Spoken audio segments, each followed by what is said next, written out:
Come gather round the campfire and hear our ghostly tales of chilling terrors, darkest woes, and anything that goes bump in the night. So cuddle up with your best friend or dare it alone. The darkness is closing in and spirits are calling your name.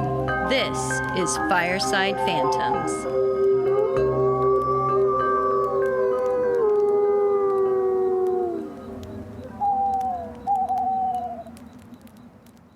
One moment you're 25, you're young, you're healthy, you can do anything, you can read, your eyes still work, your body is strong, you can stay up all night drinking and partying with your friends. And the next minute, everything hurts, you can't see shit, and you have no zest for life left. You're just like, meh. Oh, I have zest. Lemon zest in your coffee I still in the have morning? zest. Speaking of morning fun in my coffee. Yeah. Okay. Nice leadway. Yes, there's a leadway to my story today. Okay. Called the Geiser Grand Hotel in Baker City, Oregon. Oh, it's in Oregon? Yes. Oh, exciting. Yeah, they have some great ghost stories associated with it. Oh, hey, fantastic. Yeah, and they have some incredible menu options. And I believe one is like a hot toddy. Well, let's get into this wonderful hotel, Okay. shall we? Yeah, do it.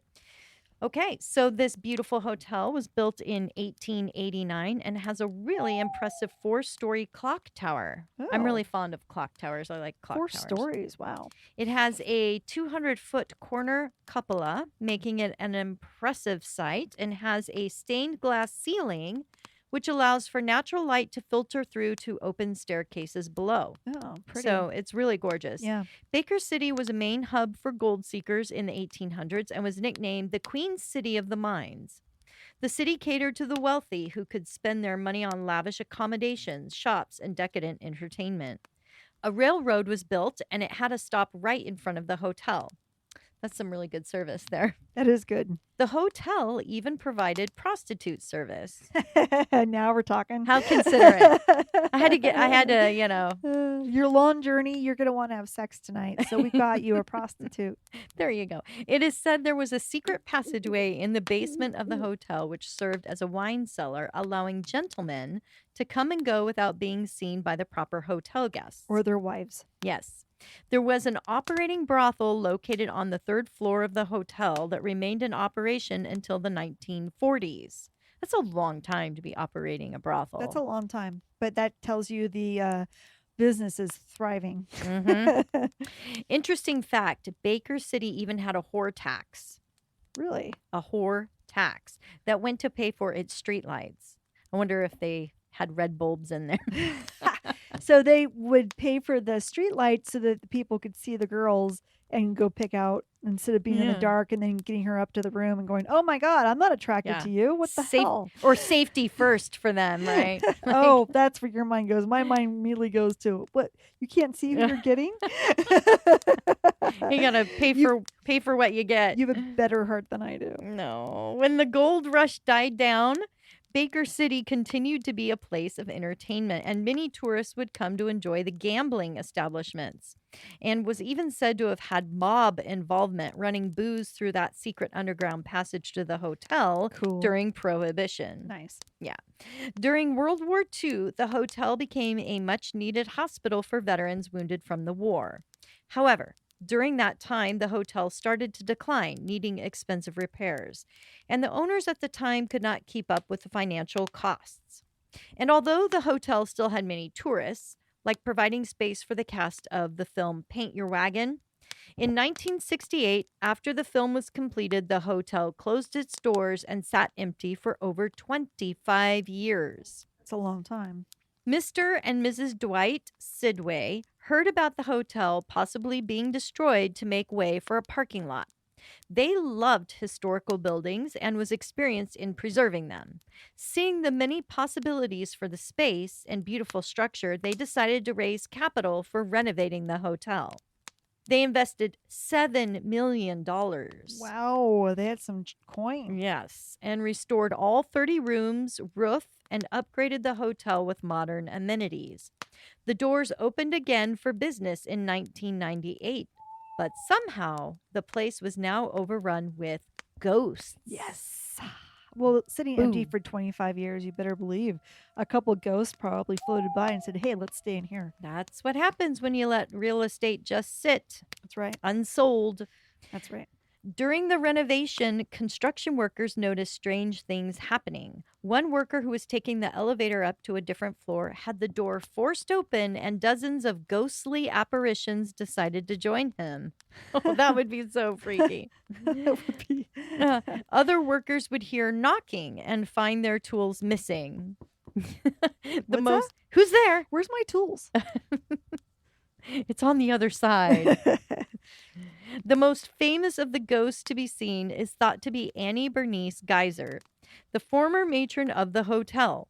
She is also called the Lady in Blue, as nobody knows for sure who that woman ghost is. Never She- heard of a lady in blue. I before. know, the Lady in Red, but Or not Lady in white, Blue. or white. Mhm. Lady in white is very Yeah, popular. we should just do an episode just on. I think All we the talked lady about in that. whites. Yeah. Yeah, the Lady there's in a whites. Shit ton of them, man. She wore a long dress of pale blue and loves to hang out in room 302, which is a gorgeous large suite with a couple of sitting area. The staff affectionately call her Annabelle.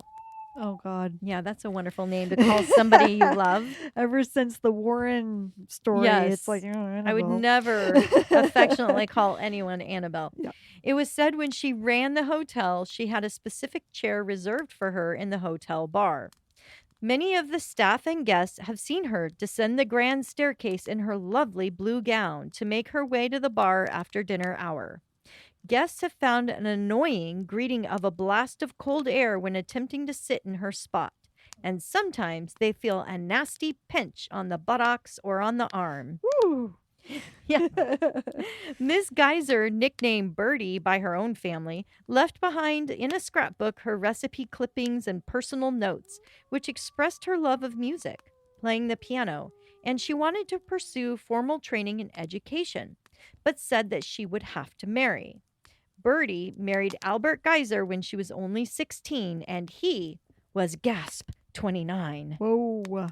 That's quite the difference. Mhm. It was unknown if the couple were happy together, but it was thought Birdie kept her own residence in number 302 at the hotel. I think that's funny that it's on the same floor as the brothel.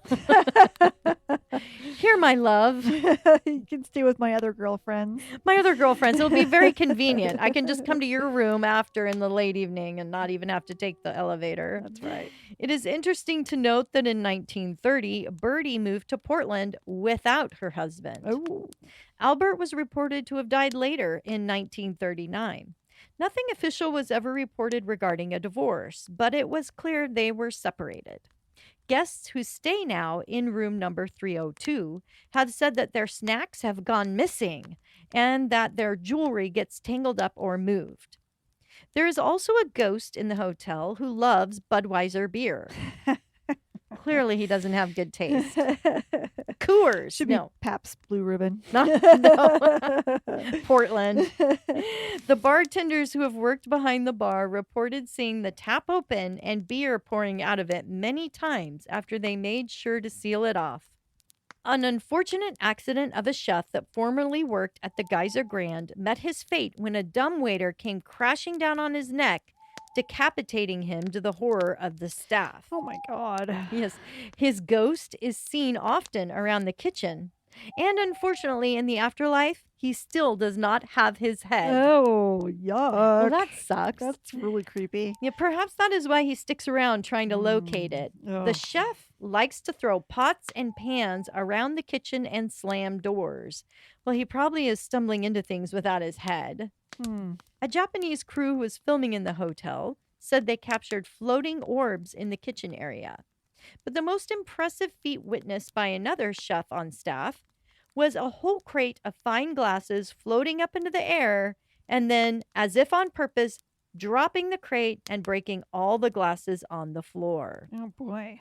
See, that's suspect to me. He just doesn't want the cost of replacing those glasses to come out of his paycheck. Blame it on the ghost. They should get some paranormal insurance to Mhm. help them with these types of things. Is that a thing? Yeah, Paranormal it insurance? Should. Maybe we should open a paranormal insurance company.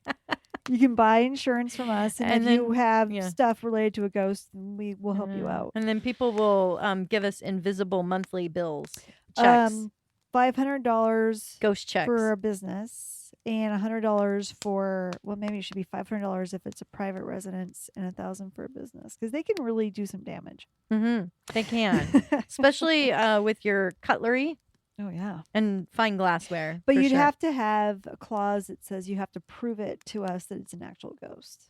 So, of course, the hotel has a murderous history. Yay. Yes, a cowboy was said to have been shot to death at the hotel's gambling table. That's a common thing. Yeah, that's pretty common. His girlfriend was said to have killed herself after his death, but they both are seen walking around happily together in the hotel. Oh, guess it worked out. Yeah. Then. No revenge needed because the murderer was apprehended and tried for his crime, becoming Baker's City's first murder conviction. Was he executed?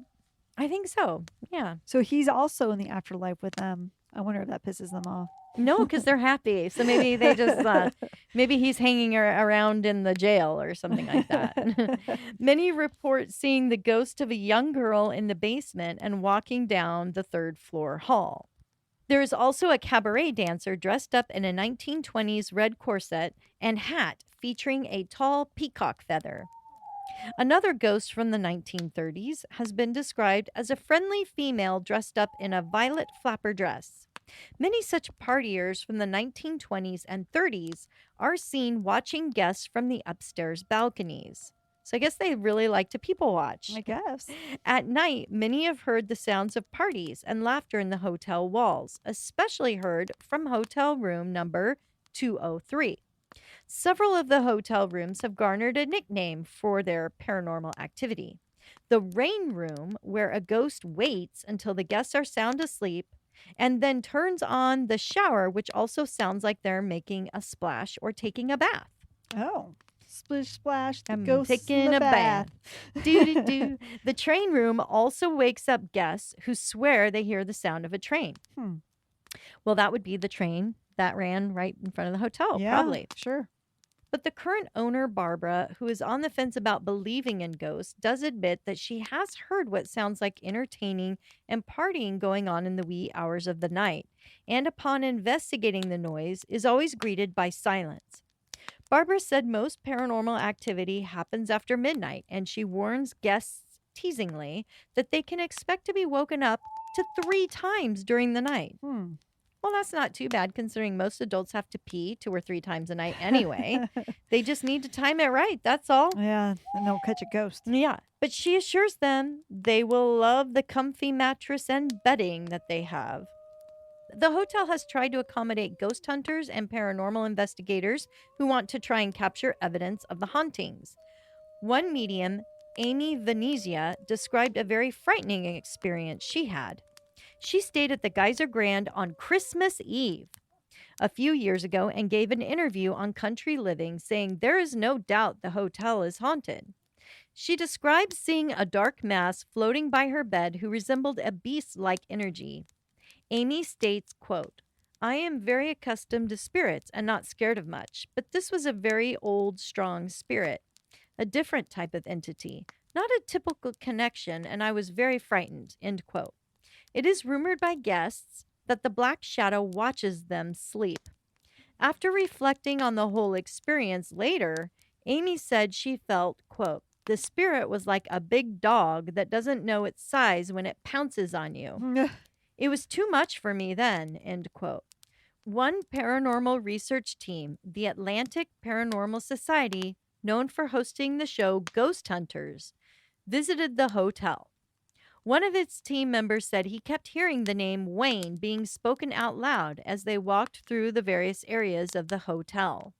After he got back home, he was doing some research and found an article talking about a Nashville musician who had performed at the Geiser Grand Hotel and was found dead the very next night with a bullet in his head. Wayne? Yes, his name was Presley Wayne, and he was only 18 years old. A visitor who was staying at the hotel took a bunch of photos except for their own hotel room. They probably forgot to make the bed, so they were ashamed of that. When they looked back at the pictures, they saw that there was a picture taken of their hotel room. And it freaked them out because they purposely had decided not to take a picture of their room. And in the picture, Holly, there was also a ghostly outline of a strange boy. It's probably somebody ran in there, a little kid, held up the camera and took Clicked a it. selfie in their room. The hotel is located 300 miles east of Portland. They really have outstanding events during the month of October and hopefully will continue to celebrate it in years to come. Yeah. This year, they had a witches' weekend featuring seances on Friday and Saturday nights that included a light dinner with dessert. Damn it. We could have gone to that. I know. Maybe we'll plan that Oh, next year. Yeah, that'd be fun. They also had Black Hat High Tea, which featured Nice. a 3-course lunch and prizes for best costumes. How fun. They also had a masquerade ball, complete with portrait photography and tarot card and palm readings. We have got to go next year. That would be so fun. There's more. I know. More. I know. Guests could also reserve a ghost hunting tour and hear about all the sightings or join investigators like Big River Paranormal on their paranormal search. Really? Yeah, they really did it up big. That's fantastic. Yeah, so I might be down for something like that. Yeah, that'd be so cool. Because you know what? They really got me with their homemade whiskey bread pudding. Yeah, I know. The Yeah. whole thing sounds like fun. They've Tarot got a card great readings. menu. Yeah, it'd be great. Very cool. Yeah. So, and you guys will have to let us know if you happen to make it out here and visit the Geyser Grand Hotel. Yeah, let us know how they your- do. yeah, how your yeah, experience was. for sure. Well, Very that's my cool. story. That's a great story. That was cool. I had no idea. I've never been to Baker City, so I had no idea that hotel was even out there. There was even a thing. So Eastern Oregon seems to be very haunted. they have some stuff, and I know they have a lot of Bigfoot sightings in the Blue Mountains as well. Ooh, So, so maybe yeah, if they're there's- out there, they'll find Bigfoot. There's some stuff out there. I think there's some stuff out there, and plus, a lot of the cow abductions are central to Eastern Oregon. Yep. So they've got aliens, they've got Bigfoot, they got ghosts, lots of paranormal activity in the northeastern region of the state and Central Oregon, probably Southern Oregon too. Yeah, they just had another cow abduction. I saw that.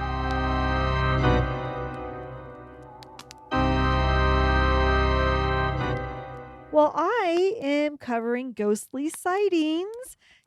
Just going through a couple of some video and then some photos of some interesting ghostly sightings that I thought you might like to hear about. I'm always up for ghostly sightings, Holly. Excellent. So the first story is really the story that got me inspired to do the whole episode on this. It's from Argentina at the Finochetti Sanatorium in Buenos Aires. Now, I don't know if I'm saying that correctly, but you guys will correct me if I'm wrong. In early November of this year, around 3 a.m., there was a security guard sitting at a desk in an empty lobby in the hospital. The automatic doors slide open, and an elderly woman enters through them. The guard gets up from his desk. He walks over to her. He removes the rope between the two as he talks with her. She tells him that she left something in her room. He asks her for her information, like her name and her room number, and after she gives it to him, he subsequently jots it down on his clipboard. He then walks over and suggests to the elderly lady that she take a wheelchair. The woman apparently declines, and the guard returns to his desk. The whole exchange, Carol, is caught on the hospital's surveillance video. So I'm going to show this to you, and then I want you to tell me, I'll turn off sound. I want you to tell me what is wrong with this picture. Well, the doors opened and nobody came through them. Who is he talking to? He got up and he's like, isn't he just talking to himself? This is what the night shift does to you.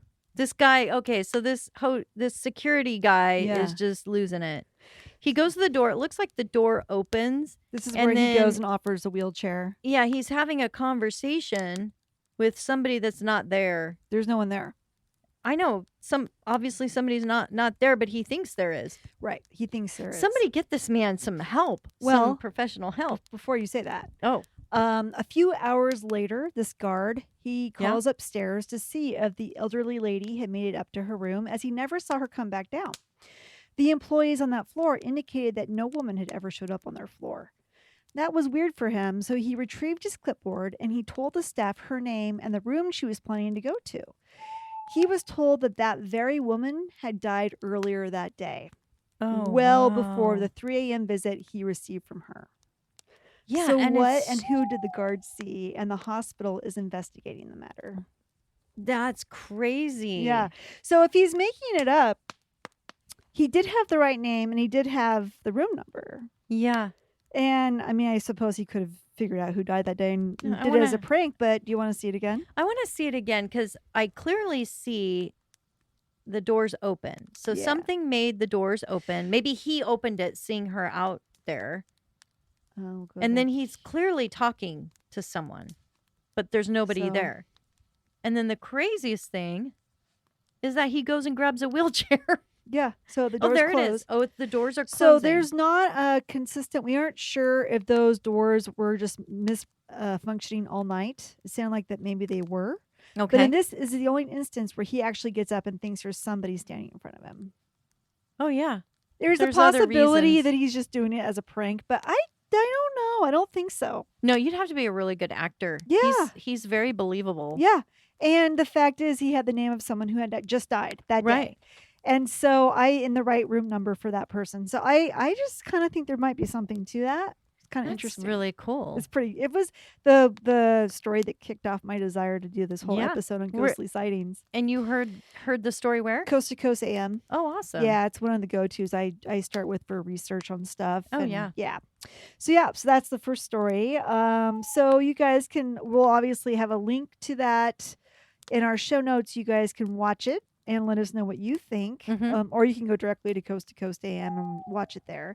If hopefully it may be off their homepage by now, but it's a really compelling video. It's super interesting and it's creepy. Yeah, it's super creepy. It's super, super creepy.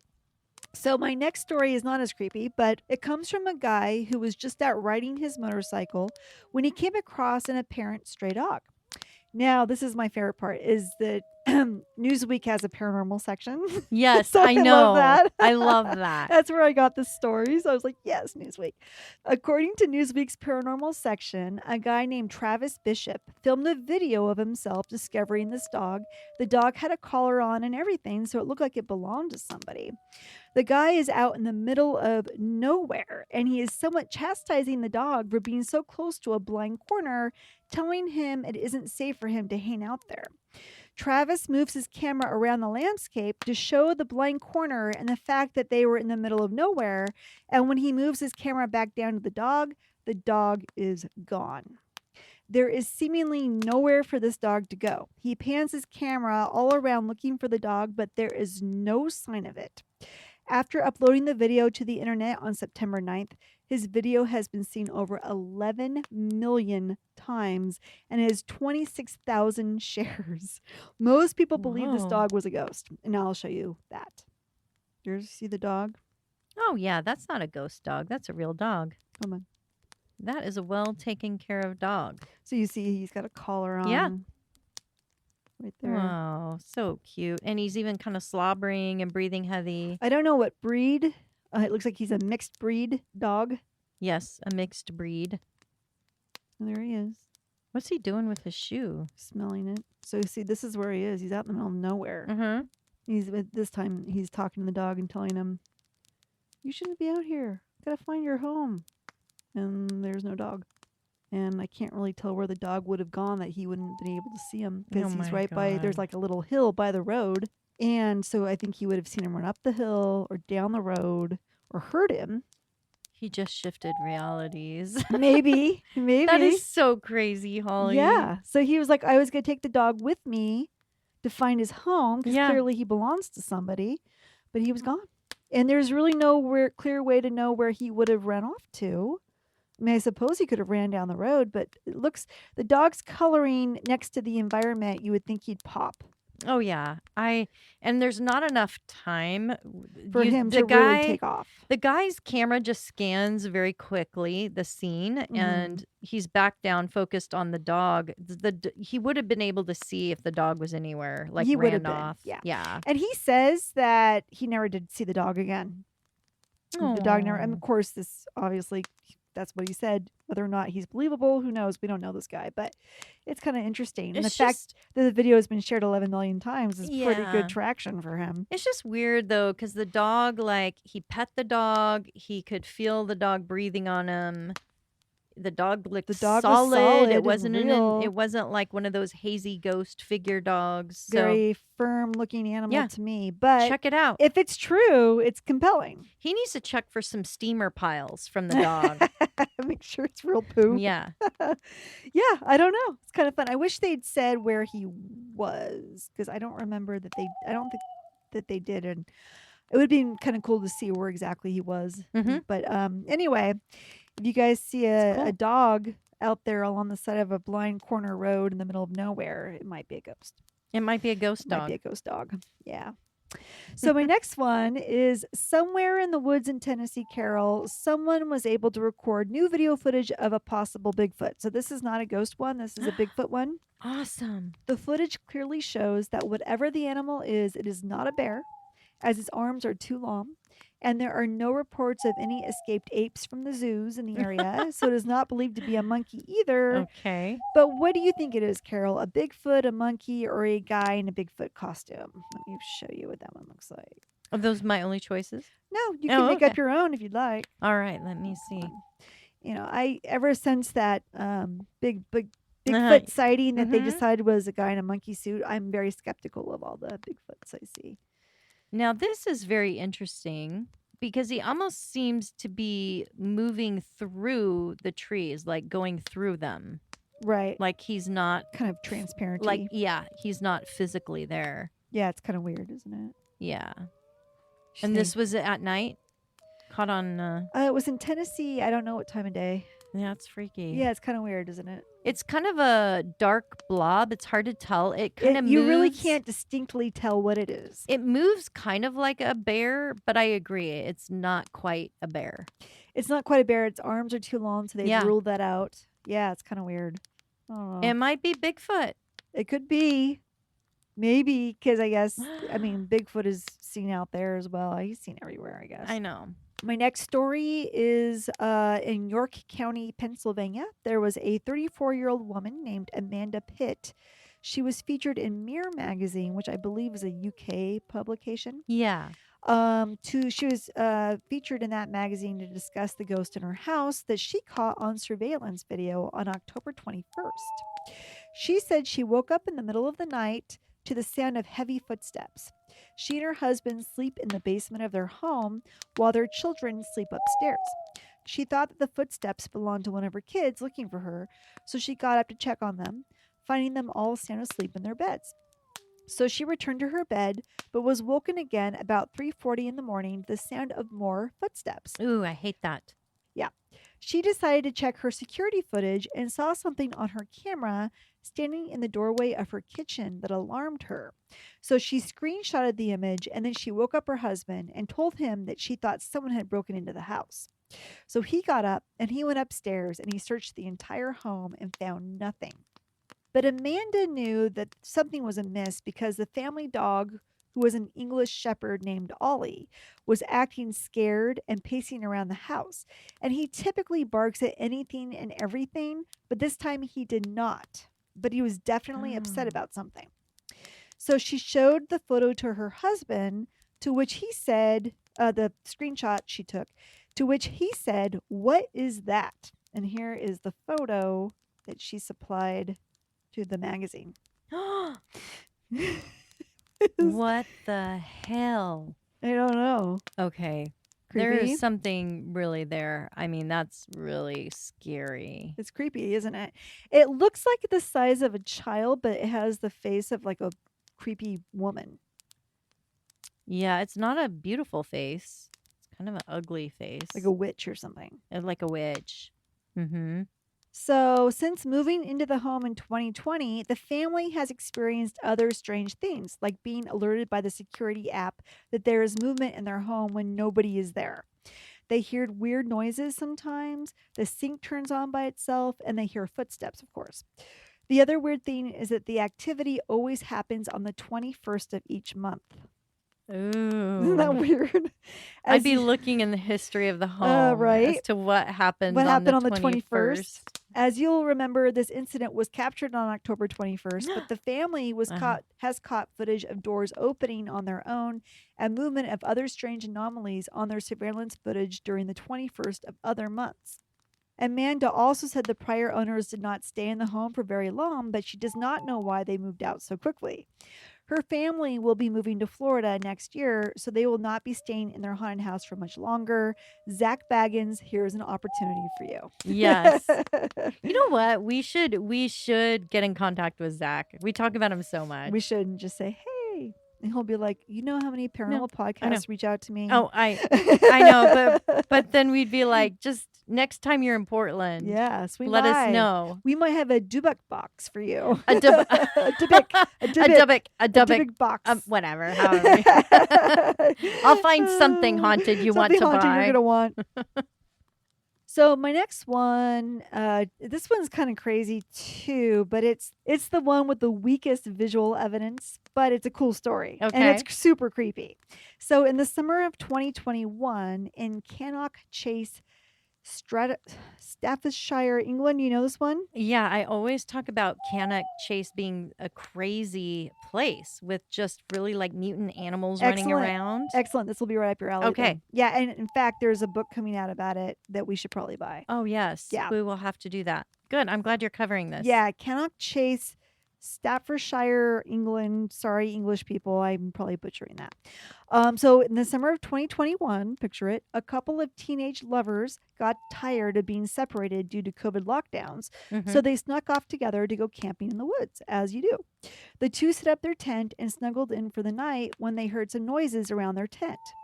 At first, they thought it was a deer or another animal, but then it sounded more distinctly like human footsteps, and they heard a child's laughter. Oh, So they unzipped their tent, they poked their heads out, and they shone their flashlights on the woods around them.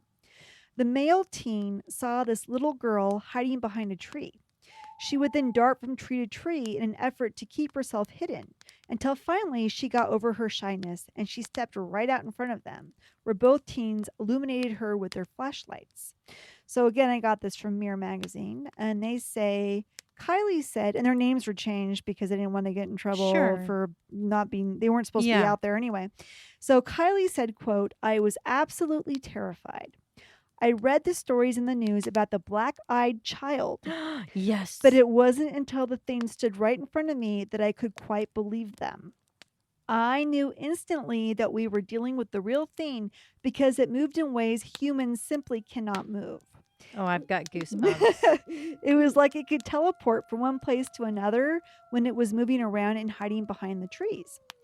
And her boyfriend Ben added, quote, I was shining my torch right at her, and she just stood there staring at us with her head slightly dipped. Which I'm going to mean that means she's got her head slanted to a side or something. Kind of like what I was doing. Yeah, earlier. You black-eyed child. He goes on to say, that's when the giggling started to get louder and louder. It really sounded like it was coming from all around us, even though I could see she was right in front of us. No, there was other children hiding in the woods Maybe, surrounding them. Maybe. Oh, a whole nursery of black-eyed I know. kids. Hanging out in these woods. I know. As the two teens watched the black-eyed girl in horror, she bent over to adjust her shoes, then darted off into the forest.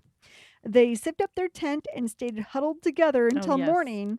And when the sun came up, they got up and started packing up their tent and other camping gear to get the hell out of there. Good job. When they noticed stacks of stones around their tent and stick-made dream catchers dangling from the trees. Now, this is starting to sound like a Blair Witch Project. Yeah, or Bigfoot. Bigfoot does that too, where he'll move boulders around an area to kind of target where people are. And I don't know why. Weird. So on their way back to their car, they spotted the black-eyed girl again and screamed at her to leave them alone. Then they got in the car and they took off. They told their story to an author and paranormal researcher named Lee Brickley, who has written a new book about the hauntings of the area. He said that this couple is not the first to see the girl in the woods. He himself has seen her, saying, quote, "She appeared about 100 meters in front of me. She stared right at me for about 30 seconds, then vanished without a trace." End quote. Some believe that she was a murder victim from the 1960s. Lee believes that the Cannock Chase area is a major portal for entities from other worlds to come into ours. Absolutely. He said there have been many creatures seen there as well as ghosts. So he is the author of this book that's coming out. And I did not include the name of it, but I do have the link to the article, which it does say the name of his book. So that would be a good one to read and review for the show here. Absolutely. Maybe he'd like to come on our podcast and talk Yeah, about some stories. I think that whole area is just bizarre. Something happened. I don't know if like How close is it to tox- like a Stonehenge? toxic dumping site for things, but Mm. all kinds of weird mutant creatures they've seen in the woods. I don't know how far away it is from Huh. Stonehenge, but Interesting. I would definitely buy that book Yeah. because I'm fascinated with those stories. And yes, the black-eyed children have been spotted there way before this story. Here is the images that were published with the story. Uh-huh. This is not a great one, but this is supposed to be the little girl. It's freaky. It's freaky looking, but It's very freaky. It's just kind of so smeared looking and weird Mhm. that it's hard to say what that is. So I that's can- one of the images. Yeah, I can tell as a girl, but you can't tell. I mean, the eyes don't look human. Looks like at she's all. got her hand up by her mouth. It looks abnormally large eyes that are squinting closed, but you can tell the shape of them is too large. Yeah, but it looks. It's hard to say. Was it Photoshopped? It almost looks like a doll. Yeah, me. it's kind of weird. So, in another video taken at the 300-year-old White Swan Inn in Dunstable, Bedfordshire, in the UK, that's quite a mouthful. Dunstable. Dunstable. This video shows ghostly activity at a bar. In one video that is taken directly of the bar, you can see some beer bottles up on top of the bar. Suddenly, one seems to burst or fall of its own accord and soak the back of the bar with the beer. One of the staff came over to see what was going on. The video continues and they cut to a group of men sitting at a table with their chairs pushed kind of away from the table, and they're just kind of sitting in their chairs. Mhm. Their beers are sitting on the tabletop. And the manager points out in the video that she believes she can see a disembodied hand on one of the men's beer glasses. And a few minutes later, the beer gets pushed off the table and onto the floor. Somebody doesn't want them drinking. Something. But I looked at it and I'm like, well, I don't know if it's a hand or not. Apparently, the manager had taken issue with these men for spilling their beer, but they adamantly denied that they did it. And when she watched the footage later, she saw that they weren't lying to her. So I'll bring that up. Yeah, that would really suck to get 86'd from a bar for things you didn't do. I know, right? It was the ghost, I swear it.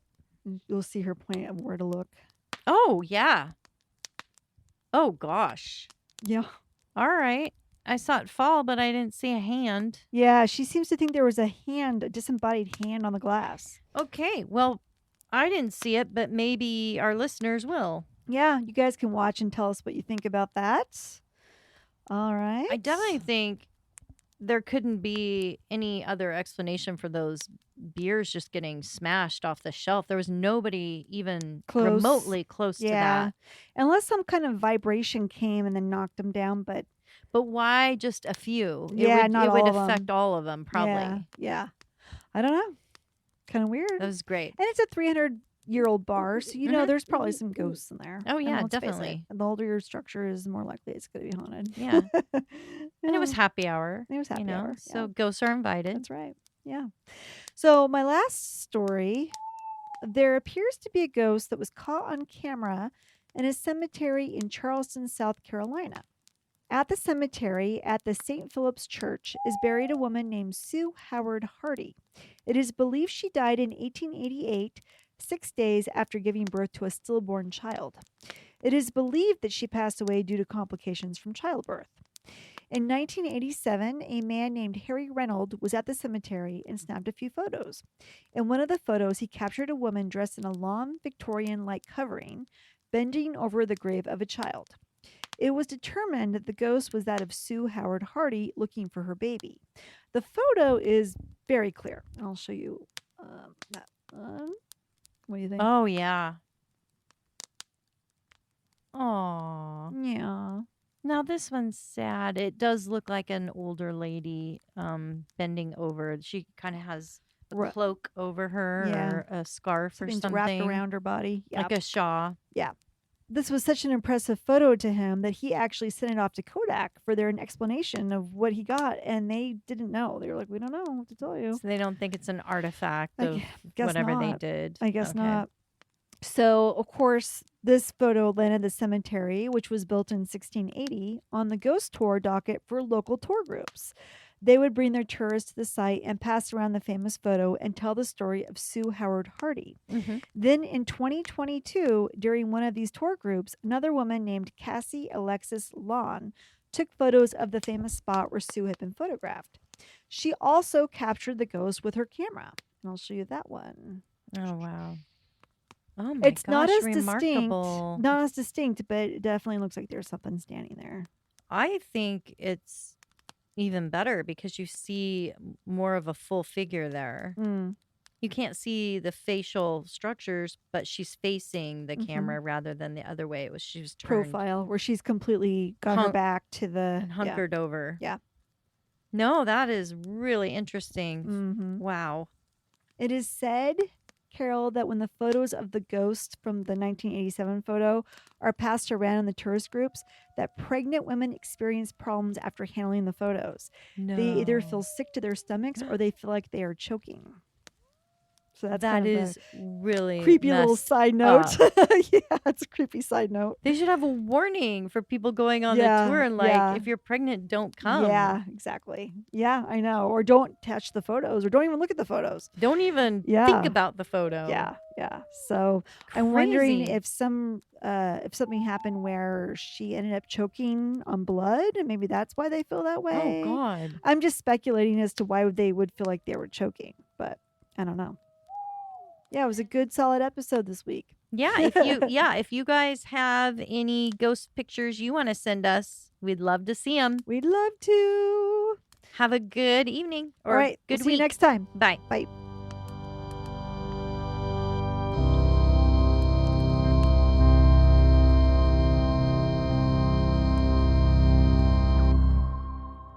All right. Well, if you ever wanted to schedule it same time as mine, we could just share an Uber on the way home. We can link pinkies while it's happening. Yeah, there you go.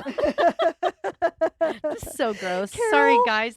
I don't know why we're discussing this on it's to our important. podcast. We're trying listeners. to remind all people of the right age that you should get a colonoscopy. Don't be scared. One moment you're 25, you're young, you're healthy, you can do anything, you can read, your eyes still work, your body is strong, you can stay up all night drinking and partying with your friends, and the next minute everything hurts, you can't see shit, and you have no zest for life left. You're just like, meh. Yeah, we'd have to see it on camera. We'd have to. Well, they can screw with that. We'd have to be in the residence, and we'd have to see with our own eyes. That's what I'd say. Yeah, and we can also add alien abduction insurance to our new company. Oh yeah, alien what should we call it? And unfortunate accidents with exorcisms. I like that one. Better and better all the time. I love our career ideas. Yeah. We've got goals. We sure do. Big goals. I got something itchy in my throat. Okay, here we go again. Here we go.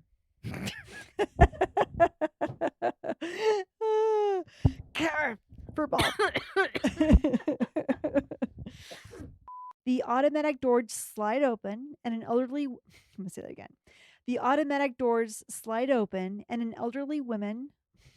Not women. Woman. Woman. We got the turkey gobbles gobbling by our window. My parents are outside. They're going by like little hopping around the window. It's obviously shaking my focus, and now I can't speak. The automatic doors slide open. I stand. Fuck. I'm gonna have some water. So, according to Newsweek's paranormal section, this guy named Travis Bishop. Hold on. My voice has a frog. So you could lean over and pretend to throw up. That worked for me. As the flames die down, do remain undaunted. Though all hitchhikers are ghosts, And all dolls are definitely haunted.